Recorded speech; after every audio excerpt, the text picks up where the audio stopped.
Sí, muy buenas noches, estimados alumnos. Este video está hecho en base, lógicamente, a nuestra materia de contabilidad gubernamental. Espero que sea una sesión agradable. Es uno de los videos principales expuestos por medio de la Contabilidad General de la Nación para ir avanzando, ir aportándole, ya saliendo del marco normativo, de toda la estructura del componente legislativo, ejecutivo, judicial del Estado, en base a la información del marco normativo por medio de las resoluciones y con el material complementario enviado, igualmente por medio, como tal, en este caso específico, del monitor. Entonces, hemos querido desarrollar para esta avanzada de conocimiento en base a las dos actividades evaluativas del próximo complemento para trabajar sobre la unidad 2 y unidad 3 para el segundo corte, comenzando este sábado próximamente a través de un corto taller expositorio en el cual nos vamos a relacionar de una u otra manera para poder llevar a cabo nuestro estudio. Entonces, entrando a ese marco normativo, a todo el tema de la norma internacional y manejando todo el complemento de la Contraloría General de la Nación, no solamente como página, sino en la institución, en realización por medio de sus servicios y que ustedes aprendan a manejar todo ello, es importante tener esas bases, ¿no? Ya entrando a esta parte contable. Para ello, vamos a irnos estas 2 semanas siguientes, empezando este y finalizando en la próxima con un corto, un video, pero igualmente quería recordarles, cuando vean este video, lo del día 20 de octubre, la sesión entre semana, ¿no? Lo del video en exposición para tenerlo en cuenta en nuestro taller y fue una hora, se hizo reconocimiento de todo el enfoque de los diferentes oficios que tiene el Congreso a través de la Cámara de Representantes y los honorables senadores, visitando los diferentes contextos que tiene este palacio, ¿no? Y entendiendo de cómo está compuesta nuestro país como empresa. Bien, en donde se organizan temas de ingresos, costos, gastos, efectos en ingresos, efectos en contabilización de caja, XSP, en realización a lo que fundamenta pues, específicamente todo lo pertinente a las ICSAS, ¿sí? En base a la información de inscripción de lo que se maneja dentro de lo público, teniendo en cuenta que esto viene de una u otra manera en el concepto de lo que independientemente se habla en el sector público. Sin embargo, también es importante tener presente, a título de conocimiento más que todo, que una cosa es el IASBI a través de las NIF y otra cosa es el IFAC. Y el IFAC, en este caso, hace complementariedad a lo que se maneja para todo el tema de los componentes en el marco de la globalización, dentro de todo lo que tenga que ver en especificación del normativo, en base a la información de lo que se maneje por medio del focal, ¿sí? Del foro, en este caso como tal, de los que especifica toda la contaduría pública a título latino. Entonces, igualmente, pues es la IFAC en complementación para poder determinar toda esta norma internacional contable pública de contenido, de contexto para llevarlo a cabo mediante el estudio, en este caso de lo que tiene técnicamente la Contaduría General de la Nación, para que lo tengamos como en cuenta, ¿no? Igual, es lo que yo siempre les comento a cada uno de mis alumnos, pues la idea se trata de aprender de ello y llevar a cabo pues la particularidad de quiénes son los miembros de la IFAC, ni los miembros de los países, los encuentros anuales, los enlaces a través de lo que se manejan las ICSASB, en este caso, en relación por medio de la IFAC, pero pues es una información muy ilustrativa que viene tanto en inglés como en español del Consejo de las Normas Internacionales para el sector público, ¿no? Como lo veíamos allí, pues también es importante basarnos en lo que complemente la IFAC en toda su aclaración, todo su conglomerado de normas.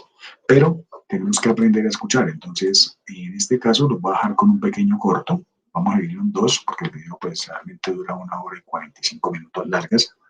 Entonces, la intención relativamente para esta exposición de lo que tiene que ver con los temas derivados del estudio de nuestra contabilidad pública, si me lo permiten, vamos a dividir en dos tandas, en complementación a lo que pues especifica el estudio de la contabilidad pública y poder llegar a determinado enmarque de realización de lo que nosotros estamos estudiando.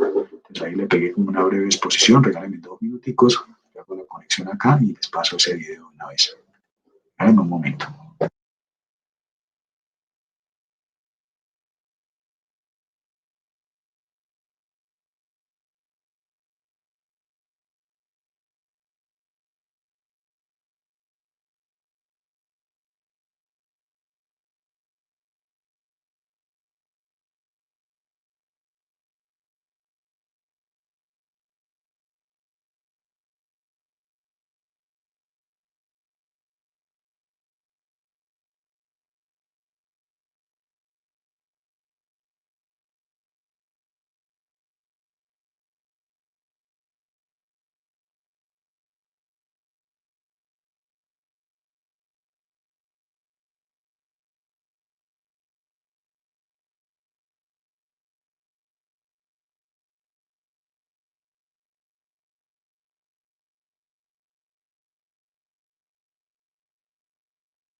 desde el punto de vista de las cuentas.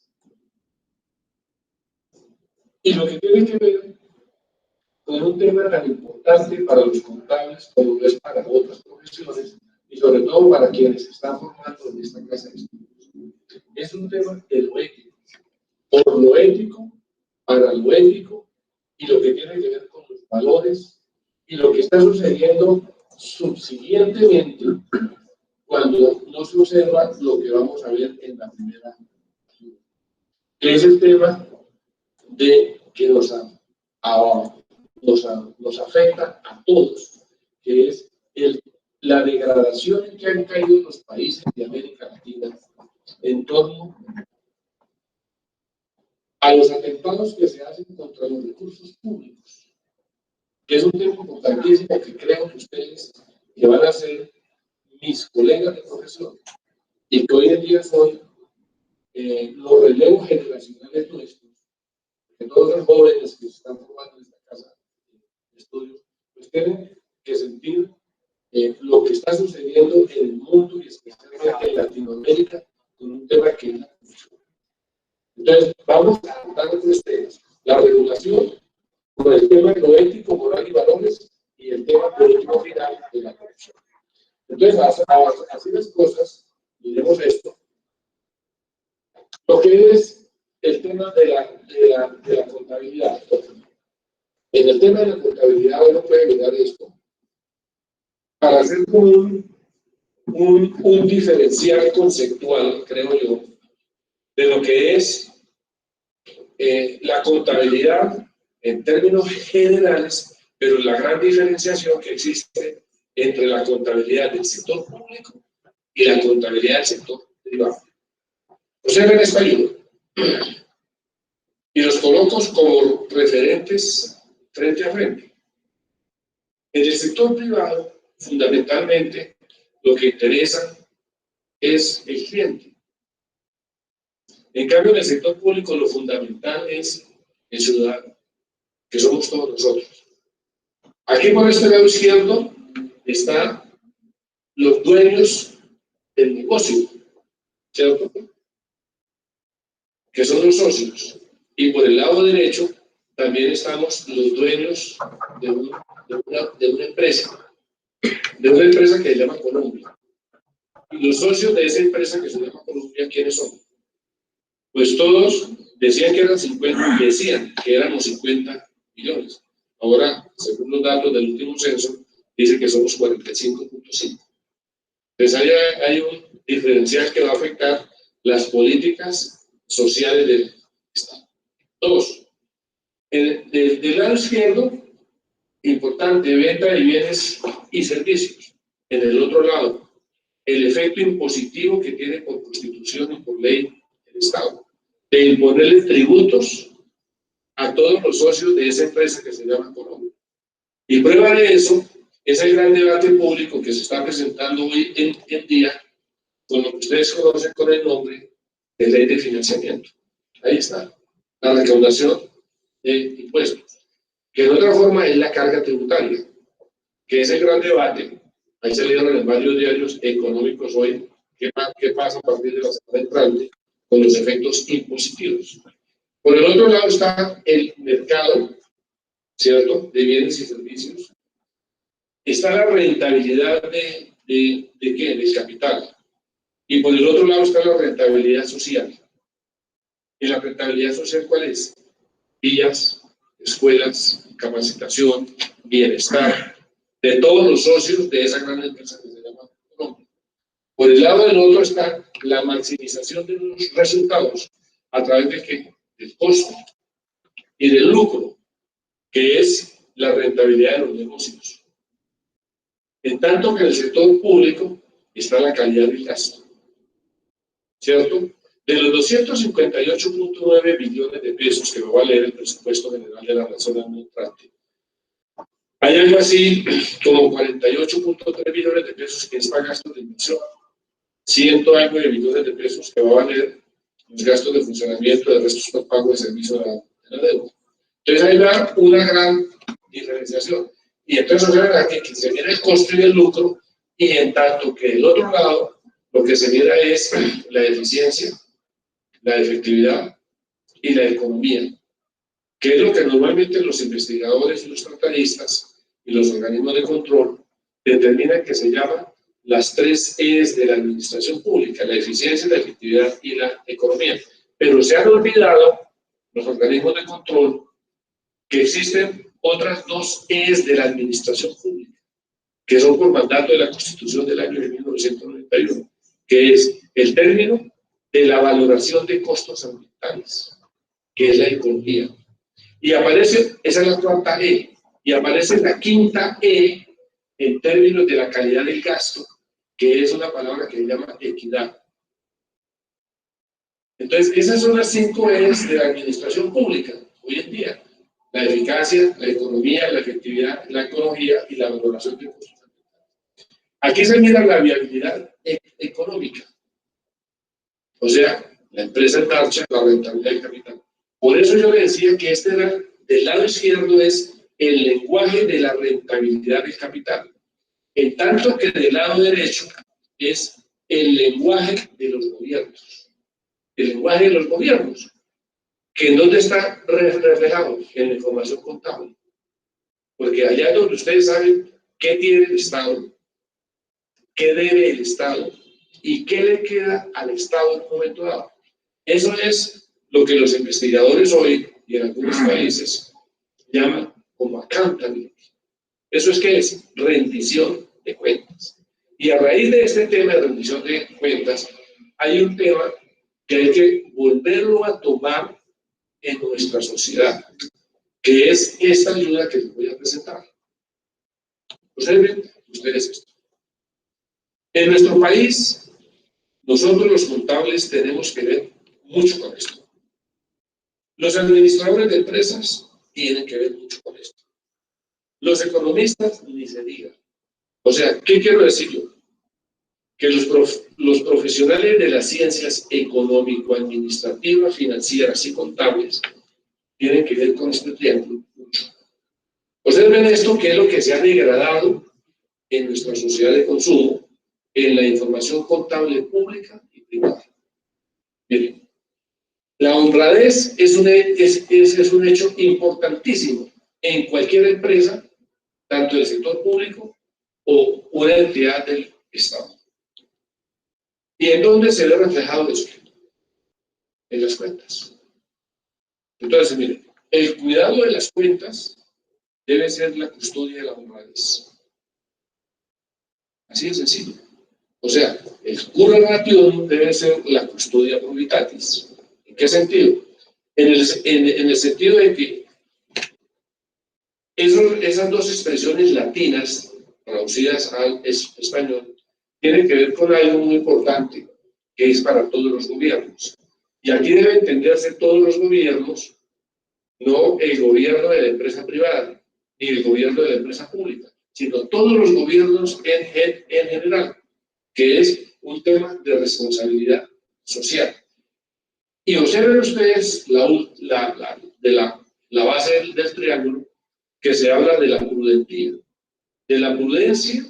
de la administración de los recursos, que entre otras cosas, de eso se encarga la economía, de la administración de los recursos, que siempre serán escasos para satisfacer el gran número de necesidades que se tienen, y más en el Estado, porque el Estado tiene desbordado el gasto público. Ustedes lo conocen. Y algunos se preguntarán, pero Pedro, ¿por qué dice que tenemos desbordado el gasto público? Sí, efectivamente. Porque los ingresos no alcanzan para llegar a cumplir con las necesidades de los socios del país en lo que tiene que ver con salud, educación, vías. Y prueba eso es lo que está pasando estos últimos 2 meses, que es una heredad que viene de muchos años, el sistema de la educación, el tema del apalancamiento de la salud. Entonces ahí viene de todos los gobiernos y la prudencia. O sea, la prudencia en la administración de los recursos. Entonces, si en el Estado se pregona eso, en el sector privado sí que más. Porque la prudencia del buen gerente público está en eso, o en el gerente privado. Y en la gerencia privada ustedes observan eso. La prudencia en el manejo y la toma de decisiones cuando implica que efectos de políticas de presupuesto, de políticas de ingresos, de políticas de costos, de políticas de recuperación de activos, de manejar puntos de equilibrio necesarios. Entonces, este tema hoy en día juega un papel muy importante en que como las economías de los países se han abierto, las economías de los países ya son transnacionales. Acuérdense ustedes del gobierno Gaviria. El gobierno Gaviria se comenzó a hablar en nuestro país de ¿qué? De apertura económica. Se globalizaron los mercados, ¿cierto? Hubo unos efectos en los temas de las posiciones económicas del Estado. Comenzaron a valorarse el riesgo soberano del país, la fortaleza, la emisión de deuda pública, la calificación de riesgo del país. Todo esto encierra en el sector privado como lo encierra en el sector público. En las grandes empresas y en las buenas empresas también hay calificación de deuda. En el Estado, así como la tiene, hoy en día la tenemos de triple B. Y usted va a los calificadores del riesgo cualquiera y encuentra que el fundamento es este.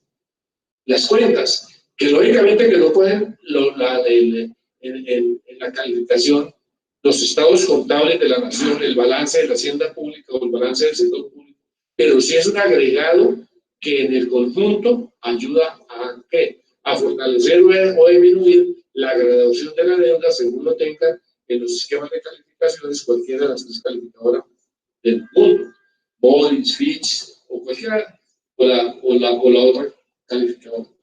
¿Esto qué tiene que ver? Si las economías se han globalizado, pues lógicamente ese es el mundo de los negocios. Y en el sector privado hay negocios. Y en el sector público también hay negocios. Para eso están los recursos que se aforan en el presupuesto general de la nación para las entidades públicas, para que hagan negocios. Entonces, la Agencia Nacional de Infraestructura hace negocios. El INVIES hace negocios. La Aeronáutica Civil hace negocios. El ICA hace negocios. Ecopetrol hace negocios. El Ministerio de Industria, Comercio y Turismo hace negocios. Carvajal hace negocios. Avianca hace negocios. El Grupo Nutresa hace negocios. ¿Y qué quiero decir yo con esto?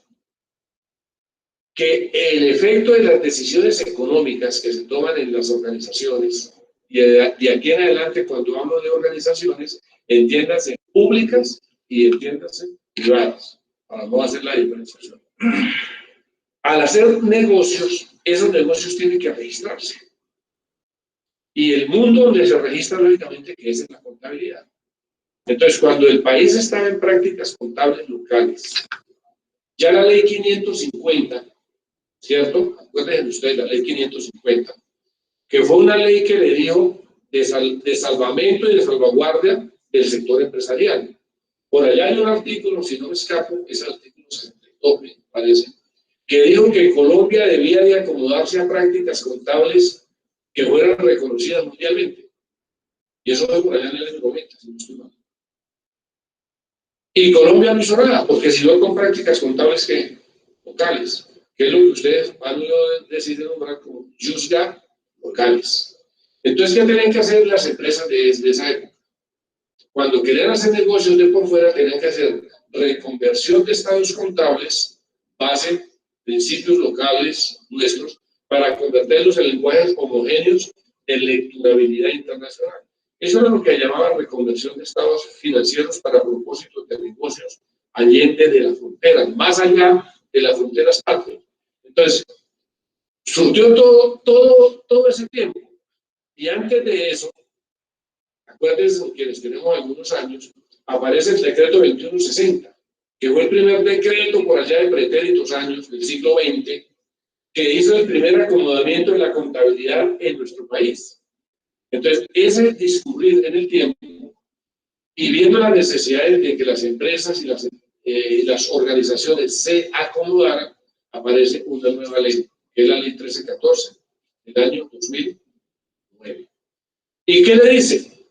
Primero, que esta ley es una ley de intervención económica. como lo fue la 550. Entonces, como es una ley de intervención económica, ¿qué le dice? Que Colombia debe de acomodarse su contabilidad y su sistema de aseguramiento de la información financiera a prácticas líderes internacionales. Y prácticas líderes internacionales en materia de contabilidad no hay sino dos, reconocidas mundialmente, que es lo que ustedes han ido a nombrar como normas internacionales de información financiera y normas internacionales de contabilidad para el sector público. Entonces, ustedes miran en el comparativo, normalmente siempre que se habla en el argot contable y en el argot universitario, únicamente se habla de normas internacionales de información financiera, pero no se habla de normas internacionales de contabilidad para el sector público. ¿Por qué? Porque quienes las generan y las expiden son dos consejos de normas completamente diferentes. Entonces están las normas que son universales para el sector privado, entre comillas, son las que produce el BOA, o sea, el Consejo de Normas de IFRS, que es el International Accounting Standard Board, que es el IASB, que es el Consejo de Normas. Entonces allá producen IF, plenas y para pymes. En tanto que para las normas internacionales de contabilidad para el sector público, que son referentes esas NIF, pero adaptadas y acomodadas al sector público, las produce otra organización que es diferente a IFRS, que es el IFAC, que es la Federación Internacional de Contadores, que aglutina en el mundo alrededor de 2,5 millones, 2.600.000 contadores a nivel mundial, y que tiene varios consejos de normas. Entonces, el Consejo de Normas de Educación, el de la Ética, el de Aseguramiento, y el de la Contabilidad, que es el Consejo de Normas, que es el International Public Sector Accounting Standard Board, que es el IPSAS-B. Entonces, hay dos consejos de normas. Entonces, ese proceso de convergencia, a partir de la ley 1314 del año 2009, lógicamente que impactó que la contabilidad del sector privado y la contabilidad del sector público, para colocar el país a tono con esas exigencias, primero, de un mundo globalizado, de un mundo de, hoy en día se habla de economías digitales, y hoy en día también se habla, algunos tratadistas, algunos investigadores de la ciencia contable, que hablan de las sociedades. Y entonces hoy en día algunos hablan de la sociedad de la tecnología, la información y las comunicaciones. Y otros, que yo me identifico con ellos, hablan de la sociedad de la red. Entonces, en la sociedad de la red, como es a nivel mundial, esas prácticas líderes mundiales, que son dos, Colombia ya se colocó a todo, al sector privado y para el sector público. Y convergencia, uno la puede tomar de varias formas. Convergencia directa o convergencia indirecta. Y la convergencia directa es cuando ustedes han ido a hablar, que son las normas full. ¿Qué quiere decir? Que usted toma el paquete de esas prácticas líderes contables internacionales y las toma tal cual. Usted no tiene derecho a desviarse. Pero si usted hace convergencia desde el punto de vista indirecto, usted puede tomar el referente de la norma y lo adapta. O sea, hay adopción de la norma, que fue el caso de la contabilidad pública. Que ahí nosotros tenemos las dos figuras, en tanto que el privado tiene convergencia directa y nosotros tenemos convergencia directa, pero también tenemos convergencia indirecta, y ya lo vamos a ver. Entonces, ese tema de la convergencia contable pública, a partir de lo que les acabo de explicar, en nuestro país, eso ya es una realidad. Es una realidad, ¿por qué? Porque nosotros, por mandato de la Carta, que nos rige a todos los colombianos socios de esta gran empresa que se llama Colombia, ya el constituyente del año 91, el del artículo 354, que creó la figura del Contador General de la Nación, y la ley 298 del año 96, que desarrolla ese artículo constitucional, dijo: hay que hacer 2 encargos, 3 encargos bajo la figura de 3 verbos rectores: el de uniformar, el de centralizar y el de consolidar la contabilidad pública del país, bien fue por servicios y la contabilidad del sector territorial.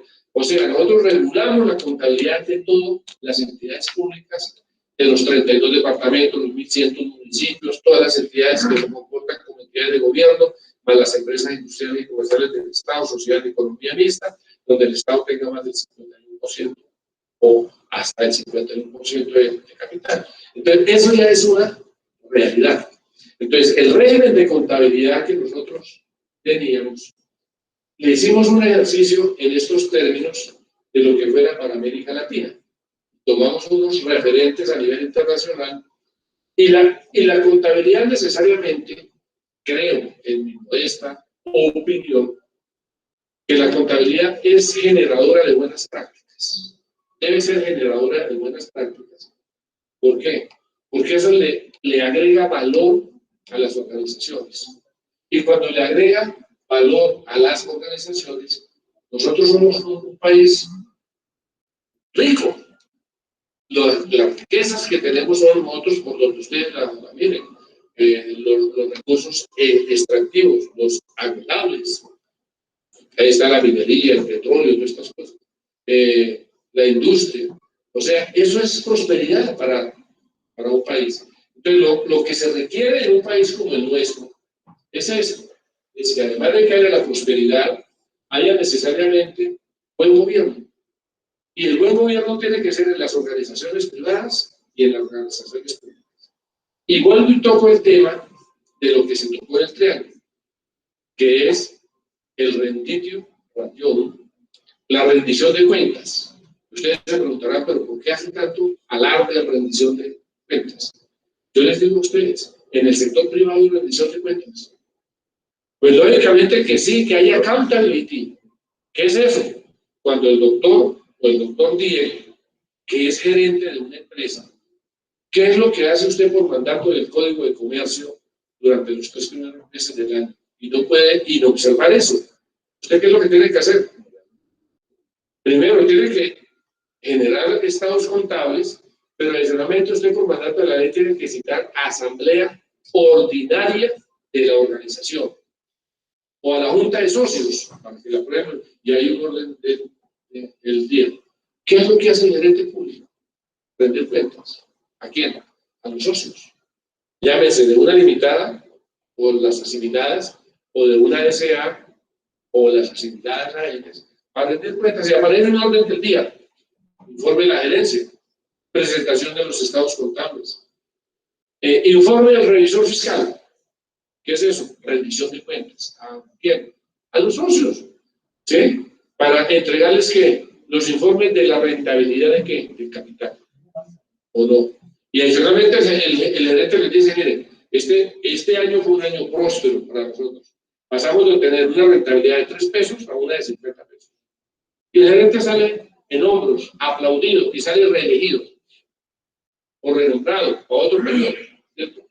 ¿Por qué? Porque eso es rendir cuentas. Entonces, si allá se hace en el sector privado por mandato de la ley, pues en el sector público, con mayor razón hay que hacer rendición de cuentas, o sea, accountability. ¿Por qué?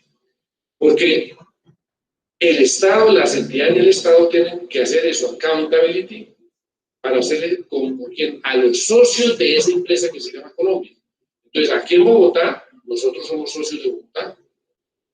Si el doctor Diego es socio de su municipio, donde tiene un bien, pues lógicamente que el que le administra esos bienes allá, y usted paga por tener esos bienes allá, tiene que rendir cuentas.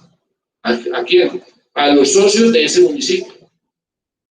Y si yo soy de un departamento, llámese Nariño, o llámese Cauca, o llámese Atlántico, pues allá hay un gerente público que se llama como gobernador. Y ese gobernador, ¿qué fue lo que hizo?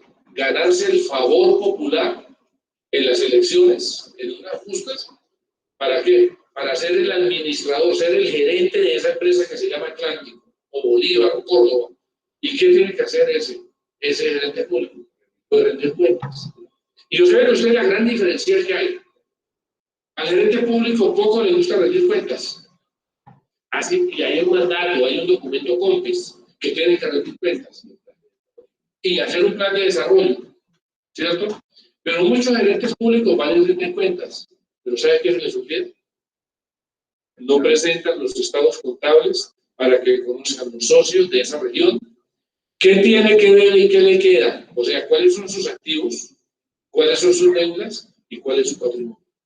No le dicen cuántos fueron los ingresos, no le dicen cuántos fueron los gastos. Entonces, el socio de esa empresa que se llama Majagual, o que se llama Tolú, o que se llama Chachagüí, yo no sé, o cualquier otra que ustedes conozcan, ese socio está expósito, porque no tiene información.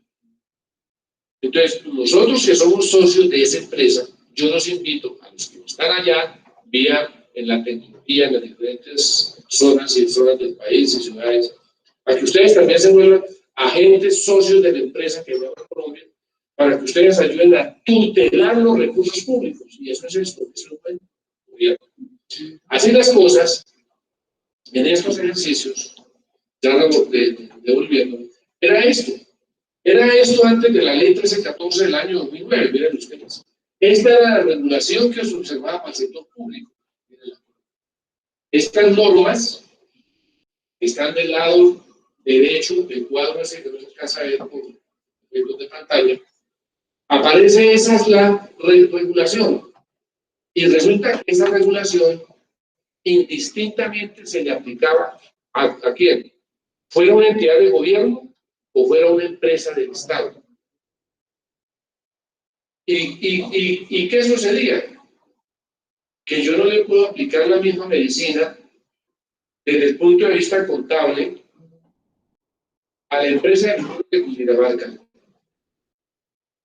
a la fábrica, a la lotería de Bogotá, o a una alcaldía, a la alcaldía de Túquerres, o a la alcaldía de Uruguay, o la de Ubaté, o la de Suacho, ¿sí? O la de Chaparral. ¿Por qué? Porque es que a pesar de que son entidades del Estado, con participación, cumplen funciones completamente diferentes. Porque el municipio de Chaparral o el municipio de Villeta, Cundinamarca, no fabrica aguardiente. Ni el municipio de Sotaquirá tiene la lotería de Sotaquirá. ¿Por qué? Porque son empresas. Y esas empresas, ¿qué es lo que hacen? Generarle rentabilidad ¿a quién? A Bogotá, Distrito Capital, la lotería de Bogotá. Le generan rentabilidad a la empresa licores de Cundinamarca, ¿a quién? A la gobernación de Cundinamarca. Y le transfieren los recursos ¿para dónde? Para la salud. Pero a eso se queda la gobernación. ¿Y la gobernación qué es lo que hace? Le entran los recursos con unidad de caja y esa que sí es una entidad de gobierno tiene que cumplir ¿qué? Con la función social del Estado. De hacer que carreteras, puentes, vías, salud, educación, alimentación escolar, todo lo que ustedes conocen. Entonces, conocen ustedes que bajo esas prácticas, las empresas del Estado tenían que comportarse en competencia ¿con quién? Con los privados.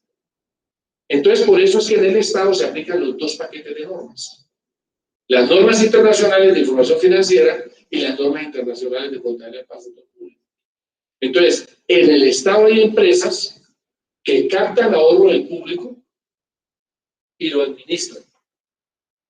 Entonces, cuando ustedes compran acciones de Ecopetrol, ¿cierto? O de la empresa de teléfonos de Bogotá. Entonces, ¿qué es? Captan ahorro del público y tienen rentabilidad y la reparten aquí a los socios. Hay otras empresas del Estado que no captan ahorro del público ni lo administran, pero son empresas del Estado. Entonces están las empresas de salud, están las empresas de servicios públicos, ¿cierto? Y quedan por último las entidades de gobierno. Entonces, por eso ese régimen de contabilidad hubo que abrirlo a partir de la ley 1314. Y esto que está aquí, que les aparece, es toda la nueva regulación que hemos expedido para acomodarlos ¿a qué? ¿Qué hicimos? A las empresas que están listadas en igualdad de condiciones con las empresas privadas, les dijimos que aplicaran con esta resolución todo el paquete de las normas plenas. ¿Por qué? Porque ellos están en igualdad de de negocios con las empresas grandes. Por ejemplo, Ecopetrol está en igualdad de condiciones ¿con quién? Con la Texas, con la Móvil, por el mundo haciendo los negocios. Y adicionalmente, Ecopetrol, por ejemplo, está listada ¿en dónde? En la SEC de Nueva York. ¿Sí? Entonces, tenían que estar en igualdad de negocios. Entonces, ellos desde el año 2012 ya entraron. Full, norma. ¿Cierto? ¿Y qué hicimos nosotros?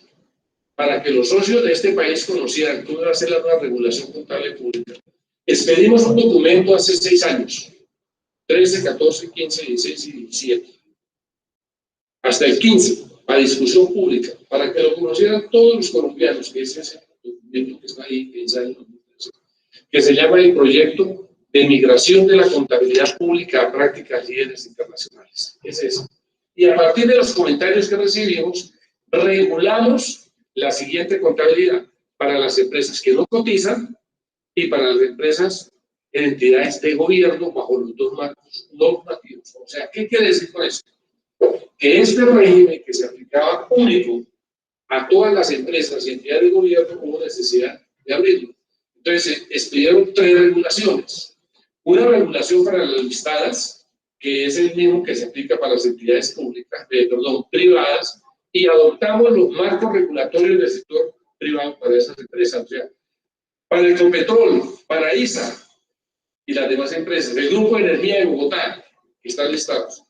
Y las demás empresas aplicamos, en el sector privado aplicaron por norma ni para pymes, el paquete de ni para pymes, que son unas normas más, entre comillas, valga la expresión, más suavizadas, llamémoslo en esos términos, que las full, por la rigurosidad, ¿cierto?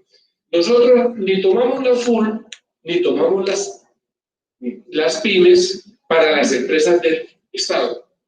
¿Qué hicimos? Tomamos referencia a NIF e hicimos un modelo propio que fue aprobado por IFRS, o sea, por el IASMI, y produjimos una resolución que fue la 414 para las empresas que no cotizan en el mercado de valores e incorporamos al régimen de contabilidad pública para esas empresas. Y ya produjimos otra resolución, otro acto administrativo, la 533, para las entidades de gobierno, que es referente el paquete de las normas internacionales de contabilidad para el sector. ¿Y qué hicimos con ellas? No hicimos adopción full, todas las normas, sino que hicimos adopción indirecta. Y por eso es que esa resolución tiene un marco anexo, que se llama el anexo número 2, donde es con una cartilla poquito, llamémoslo en estos términos, pues para mí sería charla, pero para ustedes que son jóvenes serían alegría de leer o una poquito o una chole, ¿cierto? Entonces esos ejercicios están ahí. Y esos son los que están trabajando hoy en el año 2018 todas las entidades de gobierno. Entonces, así las cosas, esta es la radiografía. Observen ustedes. Aparecen los 3 modelos nuestros, que son parecidos al tema del direccionamiento estratégico del Consejo Técnico de la Contaduría, que estableció el grupo número 1, el grupo número 2 y el grupo número 3, pero nosotros podríamos decir entidades que cotizan, las que no cotizan, y las entidades propiamente de gobierno que están aquí. Y observen que a pie de esta ayuda aparece el año en que comenzaron a aplicar ese paquete de normatividad nuestro. Entonces, en el 2015 ya nos presentaron las primeras, las listadas, estados contables consolidados sobre NIF full. Y las segundas en el año 2016 y 2017. ¿Por qué digo que deben haber sido todas en el año 2016? Pero entraron otras en el 2017 que fueron las empresas de salud. ¿Por qué? Porque las empresas de salud no trabajaron, llamémoslo así. Entonces se quedaron rezagadas. Entonces a ellas hubo que darle un año de diferencia para que entraran. Por eso aparece el 2017. Y este año ya están todas las entidades aplicando la normatividad de las 533 que es para las entidades de gobierno, que también debieron de haber entrado en el año 2017, pero ¿por qué no entraron en el año 2017? La anterior reforma tributaria, la última, que es la ley 1819, estableció un artículo, que es el artículo 355 de esa reforma tributaria, donde dijo que las entidades territoriales se debería de llevar un saneamiento contable. Entonces, como era una ley de la República, y ese era el clamor, porque como buenos colombianos, las entidades de gobierno se dejaron en el día. Como cuando uno tiene la obligación impositiva de presentar la declaración de renta, tiene hasta el mes de agosto para hacerlo. Y resulta que uno la hace ese último día a las 4 de la tarde cuando está el banco para ir a presentarla. Exactamente pasó ahí. Entonces hubo que darles un año adicional en desarrollo del artículo 355 de la ley 1819 del año 2016, que fue la anterior reforma tributaria.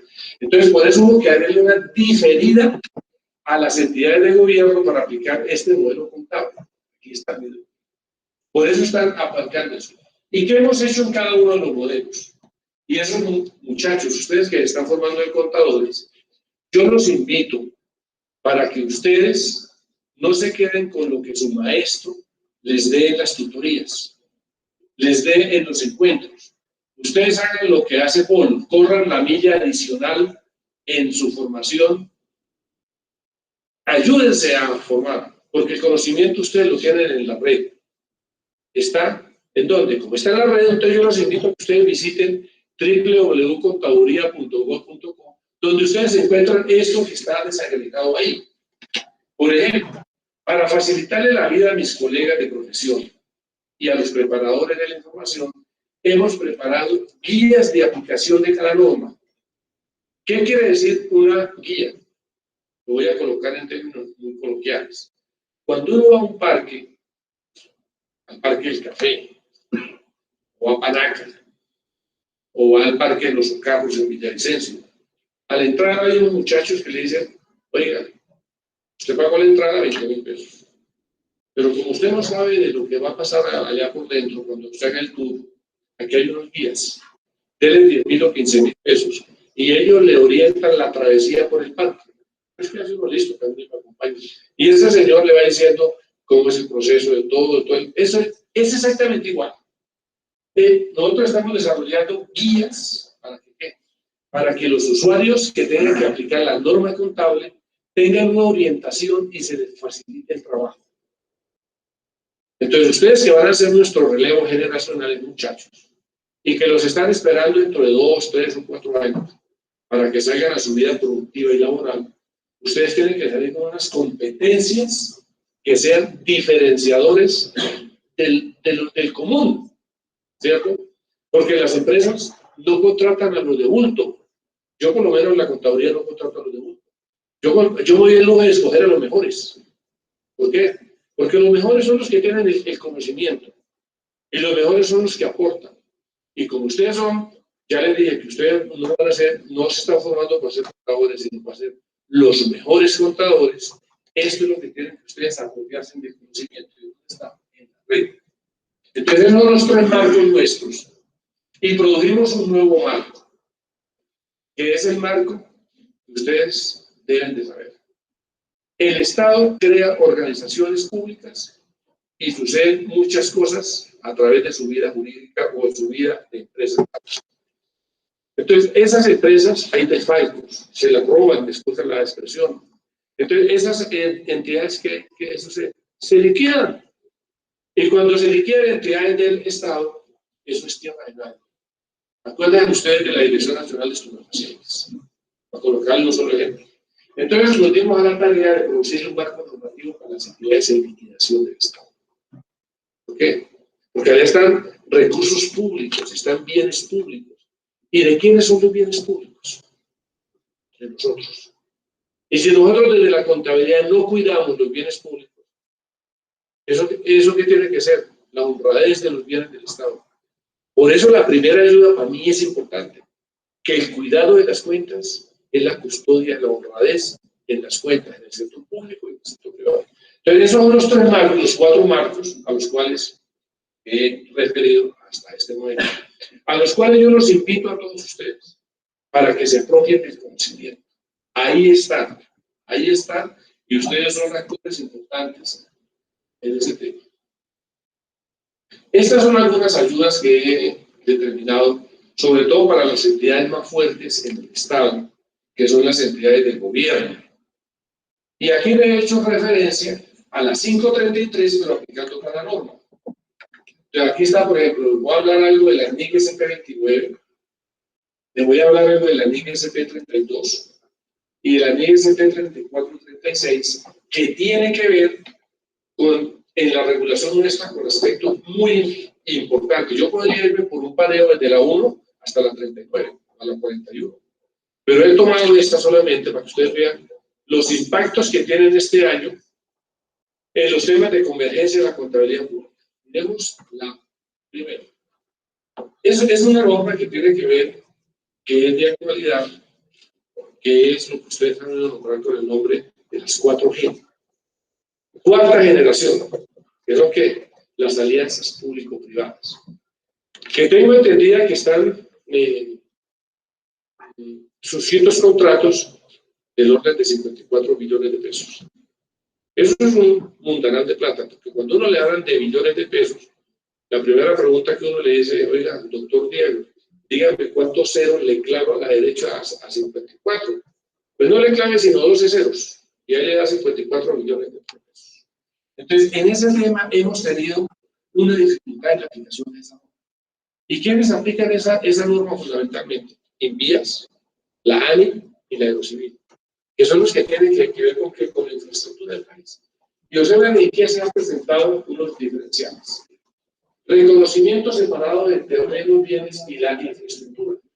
Porque en las primeras G, en la segunda G y en la tercera G no están liquidados todavía los contratos. Y eso se los trasladó Invías y Aerocivil ¿a quién? A la ANI. Entonces ellos escasamente están trabajando las 4G acomodándose a esta norma de contabilidad. Por eso nos tocó darle un plazo de 4 años a la ANI para que comience a depurar información de la primera, segunda, tercera y cuarta generación en este tema. Entonces, ese es un tema fuerte, ¿sí?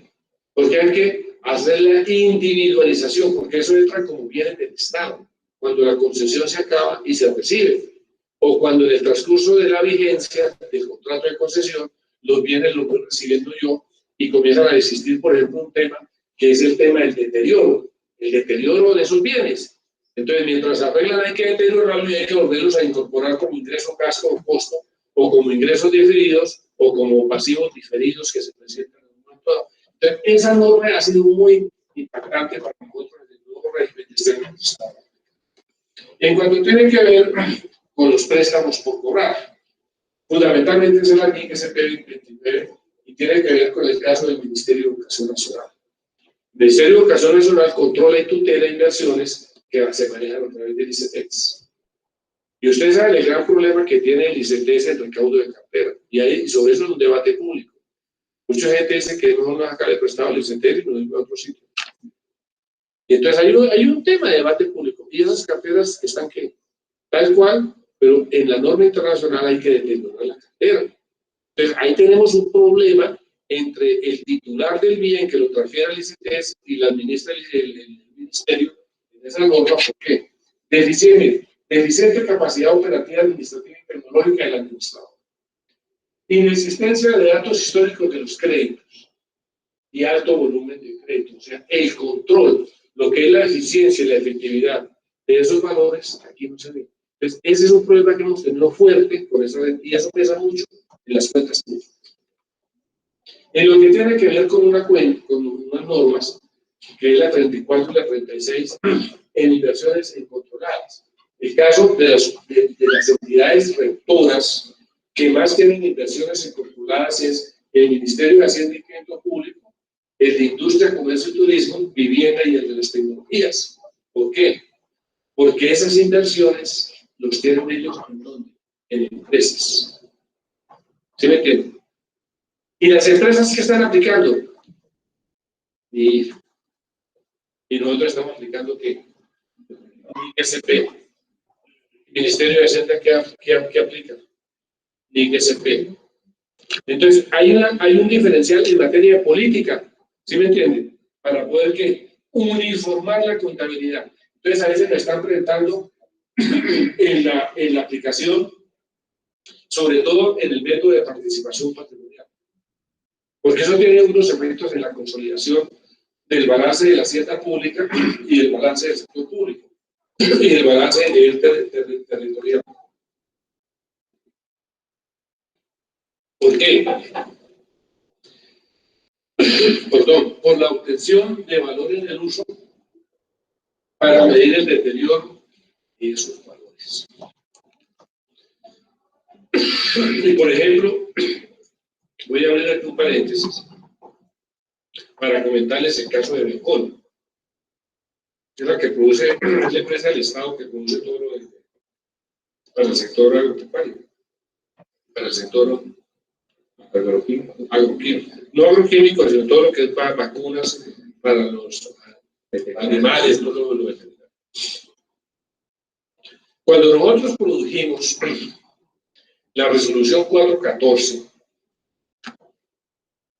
tuvimos un problema, o no problema, tuvimos unas diferencias conceptuales con el Consejo Técnico de la Contaduría. ¿Por qué? Porque el Consejo Técnico de la Contaduría decía, ellas son empresas, pero que se comportan como pymes.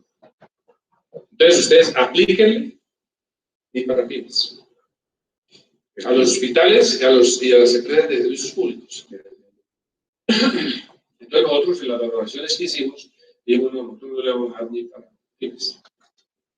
Entonces nosotros, al hacer un modelo referente en IFUL, pero suavizado, ¿qué sucedía con las empresas del Estado y las empresas del sector privado cuando iban a hacer negocios? Pues iban a presentar lo que ustedes los economistas y administradores llaman asimetrías de la información. Asimetrías, o sea, se presentaron unas desviaciones, tamaño del problema. Entonces, para zanjar esa discusión que teníamos con el Consejo Técnico, ¿qué fue lo que dijimos? Dijimos, bueno, démosle a las empresas del Estado, que son modelo nuestro, la oportunidad de que cuando vayan a hacer negocios con los particulares que aplican NIPYMES, ellos preparen su información bajo el imperio de NIPYMES. ¿Para qué? Para que la información sea, ¿qué? Comparable. Por un principio de contabilidad generalmente aceptado, que es el principio de la consistencia o de la comparabilidad. Entonces, ¿el qué dijo?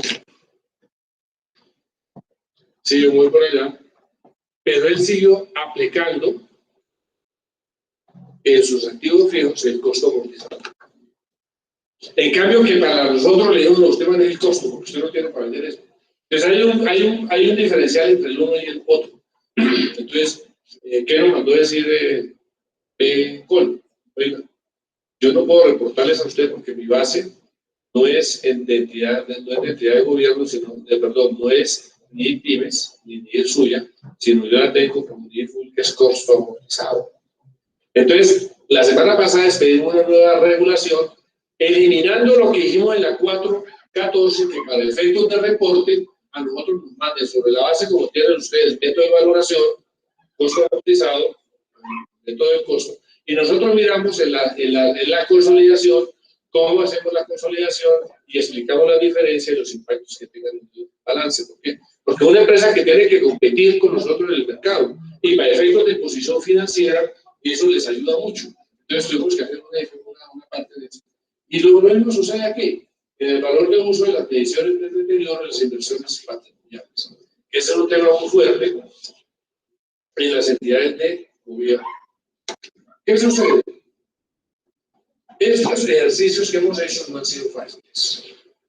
¿Qué? Porque hemos tenido unos desafíos en la aplicación de esos marcos normativos. Y yo los he dividido en dos grupos, en tres, perdón. A nivel político, a nivel de principios y a nivel de normas. Entonces, a nivel político, hay 6 distractores ahí. Por supuesto que no me voy a referir a los 6, sino simplemente me voy a referir a unos 2 o 3 rápidamente. Y uno es, a nivel político, es en los cambios de gobierno.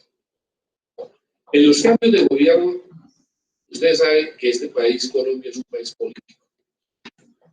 Entonces, cuando hay cambios de administraciones, sobre todo a nivel territorial, en la contabilidad nueva,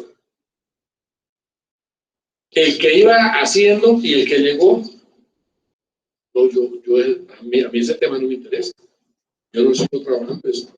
Y en el tránsito de estos periodos de administraciones departamentales, que se van a finalizar en diciembre 31 del año 2019, o sea, estamos un año a acabarse. Cuando llegaron los nuevos administradores en el año 2016, ¿qué fue lo que dijeron? El que se fue a 31 de diciembre del 2015, a mí no me dejó presupuesto para hacer el trabajo en el año 2016. Entonces yo en el año 2016 no puedo hacer absolutamente nada, porque no tengo presupuesto. Y adicionalmente muchos colegas de profesión tampoco se dieron a la tarea de apoderarse de ese tema. ¿Por qué? Porque en el Estado sucede una situación muy particular, que es, excusa la expresión que voy a decir, los toreros van con su cuadrilla. Entonces, el alcalde que llegó sacó al contador que había y metió uno nuevo, pero se le perdió la curva de aprendizaje porque el nuevo que llegó no tenía conocimiento de esto, entonces tuvo que arrancar en ceros, y como no tenía presupuesto y no tenía nada, no puede. Entonces pasaron todo el 2016, escasamente empezaron el 2017, pero el 2017 ya entró la 355, la 1819, y lo favoreció para hacer ¿qué? Saneamiento contable para aplicar esto. Entonces, ese es un tema muy fuerte, eso es importante que usted lo conozca. Por la duración y la complejidad. Pues claro, es que ese es un tema nuevo.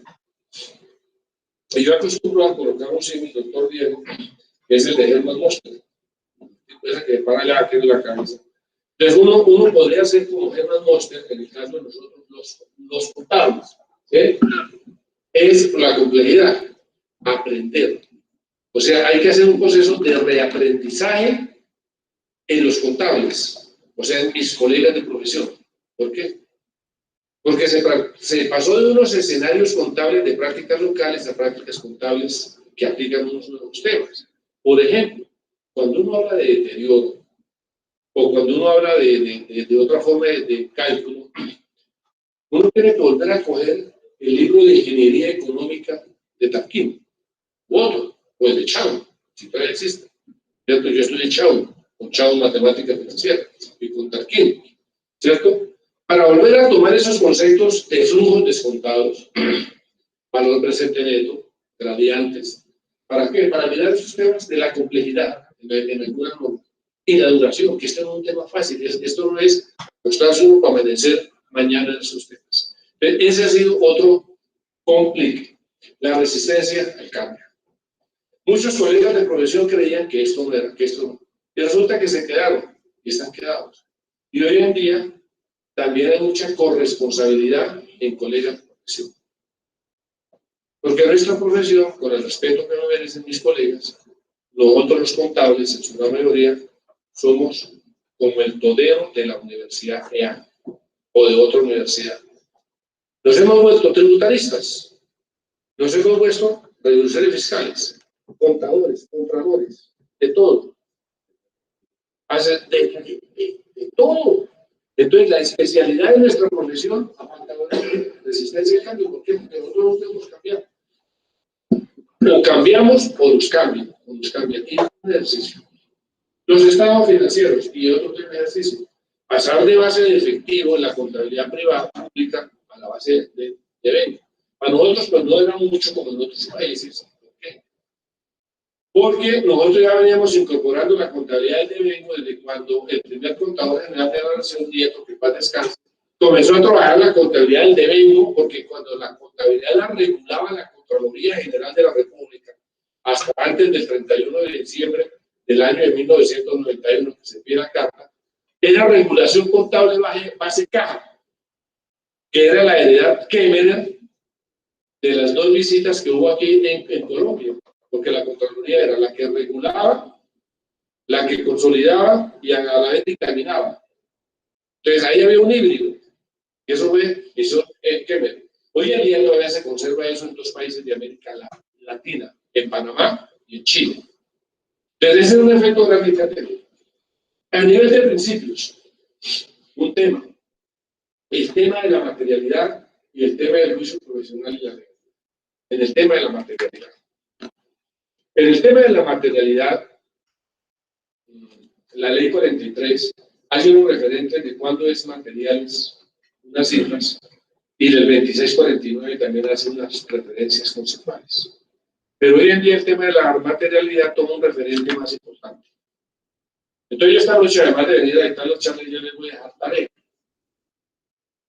Les voy a dejar que ustedes busquen la página de la IFAC y busquen un documento que produjo el Consejo de Normas con los empleados de la IFAC, donde hablan del concepto de materialidad en los escenarios de globalización de la contabilidad a nivel internacional. Y él les va a dar a ustedes unos referentes de términos de materialidad. Yo con gusto, si no lo pueden encontrar, yo me lo mando al doctor Diego, que fue un ejercicio que nosotros le propusimos los 14 contadores de América Latina, de los países de América Latina, al IFAC. Oigan, ustedes conocen las normas, pero hay un desconcierto a nivel de Latinoamérica entre los contables para manejar el término de la materialidad en el escenario de las nuevas normas. Entonces, hay un documento del IFAC que se produjo en concepto de materialidad para darle una orientación a los contables en el escenario de las nuevas normas internacionales de contabilidad. Y el otro tema que es el juicio profesional versus la base legal. Eso a nivel de principio. ¿Sí?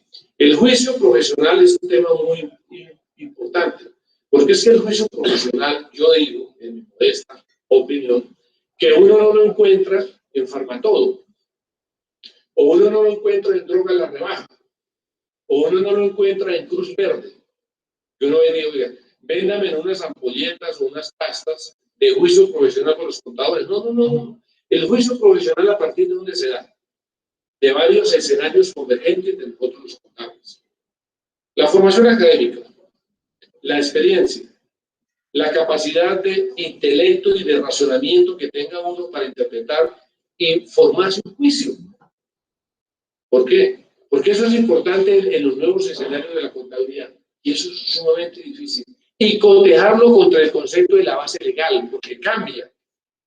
Por ejemplo, en contabilidad pública,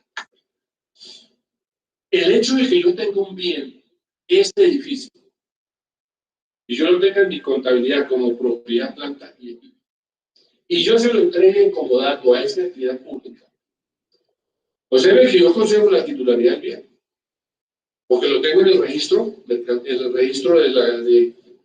la Oficina de Registro de Instrumentos Públicos, el certificado de tradición de libertad. Pero para efectos contables, como él lo tiene, yo lo debo de sacar de mi contabilidad. Lo presento en cuentas de orden y él lo tiene que ayudar del otro lado. Entonces ahí hay una dicotomía entre juicio profesional y base legal. Y eso, en frente a norma, eso es procedente. Entonces, sobre eso también ha habido mucho tema de discusión. La necesidad de base legal, ya lo comentamos rápidamente. Y aparece un tema, que esto es tarea también. Vamos a poner a desarrollarlo. En una próxima charla vamos a hablar de cada uno de ellos. Pero aquí me he tomado yo la tarea de que el anexo de la 533 de nosotros tomé los principales 8 puntos para decirles en dónde son las principales desafíos que hemos tenido nosotros en cada uno de los países. En cuanto a la norma 12, la 17 y la 31, por el tema de la magnitud o la cantidad de bienes que hay en el Estado, la propiedad, planta y equipo. Es impresionante.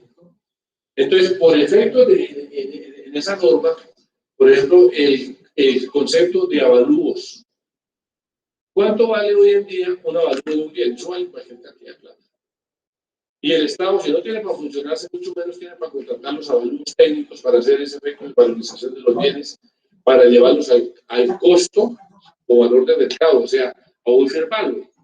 Por eso tomamos la decisión de que en la medida que se vayan incorporando, ese es un efecto bien grande por esa forma. En cuanto al deterioro de los activos, ya hablamos algo, en la ISP 21 y la 16. En la complejidad de los contratos, ya lo referenciamos algo, que es la norma 32, la de concesiones, la norma de apps. En el concepto de la norma y en parte de la materialidad, del 28 y la 30. Por eso es importante que ustedes se lean ese documento de la IFAC, que es el concepto de materialidad, porque les da a ustedes una orientación desde el punto de vista de cómo manejar la 28 y la 30.